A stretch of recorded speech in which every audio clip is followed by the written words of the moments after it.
दोस्तों, लालच क्या है? हम सब बस एक रटी रटाई बात बोलते हैं कि हमें लालच नहीं करना चाहिए, पर क्या कभी समझा है कि इसका जन्म कैसे होता है? तो चलो, आज हम इस वीडियो में आपको यही बताएंगे कि लालच क्या है और इसका जन्म कैसे होता है और इससे हमें क्या क्या भुगतना पड़ता है।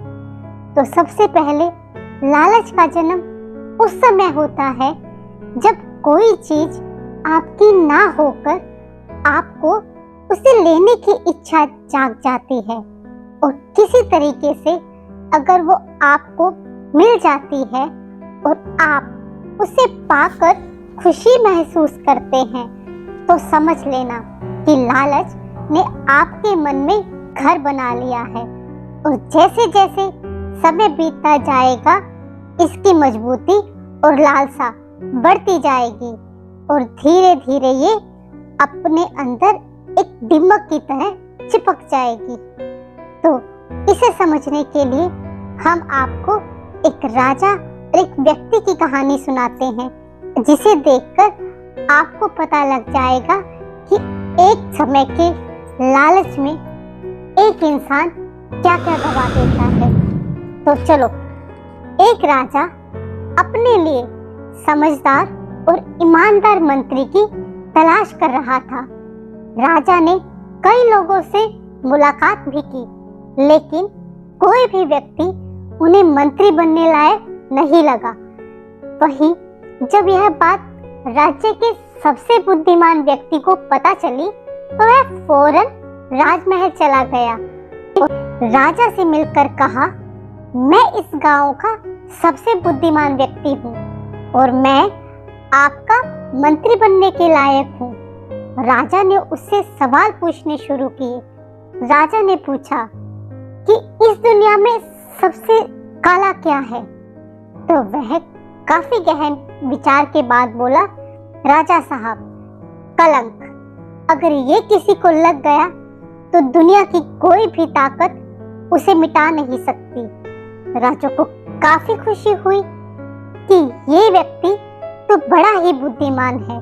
अब राजा ने उसे एक और प्रश्न का जवाब मांगा और कहा, अगर तुमने ये जवाब सही दे दिया तो तुम मेरे मंत्री पक्के। अब वो व्यक्ति काफी उत्सुक था। अगले प्रश्न के लिए वो अब राजा से पूछा कि दुनिया में सबसे गरीब कौन है?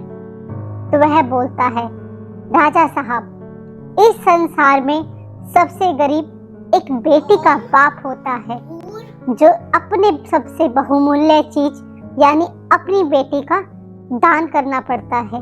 राजा को उस व्यक्ति को देखकर बहुत खुशी हुई, क्योंकि वो समझदार के साथ साथ धार्मिक भी था। राजा ने उसे अपना मंत्री बना लिया। एक दिन मंत्री को रास्ते में एक बूढ़ा इंसान मिलता है, जिसके पास 3 गठरी होती हैं। बूढ़ा मदद मांगते हुए कहता है, क्या तुम मेरी एक गठरी उठा सकते हो? ये काफी भारी है। वह उस बुजुर्ग की मदद करने के लिए हाँ कर देता है और एक गठरी उठा लेता है। मंत्री बुजुर्ग से पूछता है कि आखिर इसमें क्या है जो इतनी भारी है? बुजुर्ग कहता है, इस गठरी में सिक्के हैं। कुछ दूर चलने के बाद आगे नदी आती है, जिसे पार करके दूसरी तरफ जाना होता है। अब वह बुजुर्ग कहता है, क्या तुम मेरी दूसरी गठरी उठा सकते हो? क्योंकि 2 गठरी लेकर मैं नदी पार नहीं कर सकता। तब वह दूसरी गठरी उठा लेता है और ये गठरी भी भारी होती है। अब बुजुर्ग कहता है, इस गठरी में चांदी के सिक्के हैं। नदी पार करने के थोड़ी दूर पर एक पहाड़ आता है। बुजुर्ग ने कहा, मैं इस गठरी के साथ पहाड़ नहीं चढ़ सकता। क्या तुम मेरी तीसरी गठरी भी उठा सकते हो? मंत्री बिना कुछ कहे तीसरी गठरी भी उठा लेता है। बुजुर्ग पहाड़ पर चढ़ते हुए उससे कहता है कि इस गठरी में सोने के सिक्के हैं। यह बात सुनकर मंत्री 1 मिनट के लिए रुक जाता है और तभी वह बुजुर्ग कहता है कि तुम इन तीनों गठरी को लेकर भागना मत, मैं तुम्हारा पीछा नहीं कर पाऊंगा। अब तो मंत्री को लालच आ जाता है कि अगर मैं इन तीनों गठरी को लेकर भाग जाऊं तो मैं धनवान बन जाऊंगा और यह बुजुर्ग मुझे पकड़ भी नहीं पाएगा। और तीनों गठरी लेकर भाग जाता है और अपने घर जाकर जब वह गठरी को खोलता है तो उसमें लोहे के सिक्के होते हैं। वो हैरान रह जाता है। थोड़ी देर बाद बुजुर्ग भी उसके पीछे पीछे घर आ जाते हैं और कहते हैं कि तुमने लालच में आकर मेरी तीनों गठरी चुरा ली।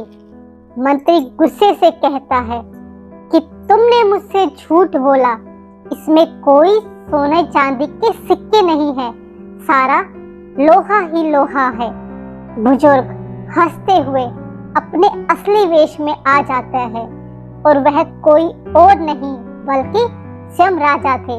राजा कहते हैं, जब मैं तुमसे मिला तो तुम मुझे काफी धार्मिक और बुद्धिमान व्यक्ति लगे, इसलिए मैंने तुम्हें अपने राज्य में मंत्री बना लिया। लेकिन अब मैं तुम्हें अपना खजांची बनाना चाहता था, जिसके लिए शिक्षा लेनी चाहिए, पर तुम उसको पास ना कर पाए। मुझे तुम्हारी ईमानदारी पर पहले संदेह था और उसी दूर करने के लिए मैंने एक छोटी सी परीक्षा ली, पर एक क्षण के लालच में तुमने अपनी सारी बुद्धिमत्ता और सारा धार्मिक होने का वैभव नष्ट करवा दिया, इसलिए तुम मेरे मंत्री बनने लायक नहीं हो। तो दोस्तों, देखा आपने कैसे एक क्षण के लालच में उसने अपने बहुमूल्य पद को खोया और जहां वो पूरे राज्य में अपनी वैभवता के लिए, अपने धार्मिक होने के लिए जाना जाता था, वही आज वो एक लालची इंसान के रूप में जाना जाने लगा। तो ऐसा ही हमारे साथ भी होता है। अगर हम लालच करते हैं तो लालच आपको अंदर से खोखला कर देता है। हम अपने घर के छोटे मोटे लालच को पूरा करने के चक्कर में अपने घर की शांति तक को दांव पर लगा देते हैं। तो दोस्तों, लालची ना बनकर अपनी ईमानदारी पर डटे रहें, क्योंकि लालच हमेशा आपका अपना ही नुकसान करता है, जैसे उस मंत्री का हुआ और आपका भी हो सकता है। तो लालच छोड़ दें और अगर वीडियो आपको पसंद आई हो तो वीडियो को लाइक कर दें और चैनल को सब्सक्राइब